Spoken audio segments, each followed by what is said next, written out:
I had a client with a question this week asking what was the best setup for checking accounts working together as a team, but also having your own spending money.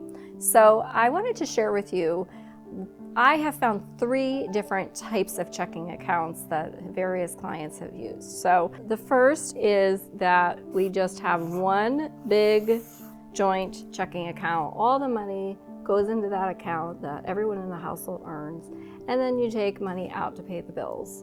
Now, this structure works great as far as building trust and having joint ownership of everything with your partner.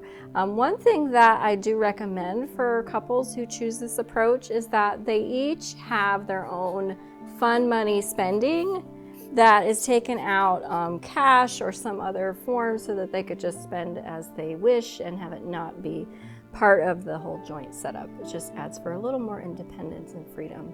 And how are you going to get a gift for your sweetie if everything comes out of this pot?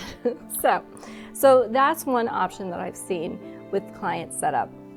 The other option is that you have one joint account where you pay the joint bills, and then you each have your own personal account, and you put money into the joint account to cover the cost of the joint bills.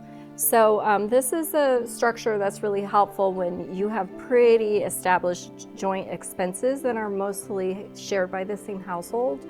So it's a little bit more tricky when you're paying student loan bills or kind of past debts or things that are a little more an individual person's information, that kind of thing. So that's one thing that could get tricky with this one.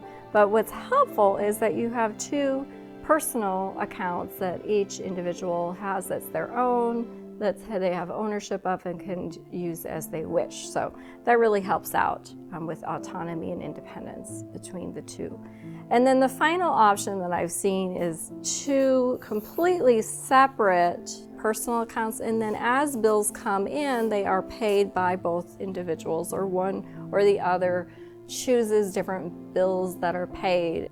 That works great for people who want as much autonomy and independence with their finances as they want. It gets a little bit tricky when you start dividing up the bills because they're not always balanced. They don't always equal the amount that so that could be kind of inequities kind of come up there. And then the other piece is I also see a lot of transfers kind of back and forth between the different partners of, oh, I paid this, now you pay that, and I'm going to transfer you this and transfer back. So it does kind of get your finances a little bit messy with lots of transfers and trying to keep track of the details there. So it really being trained in the thriving relationships, it's really going to be your choice what you decide as a couple and how you set up your banking. So I see the benefits and the negative options for each of these. I could tell you personally, I have tried each of these setups, and what I have found has worked best for me is the second option, as far as having a joint account that you pay all of your joint expenses.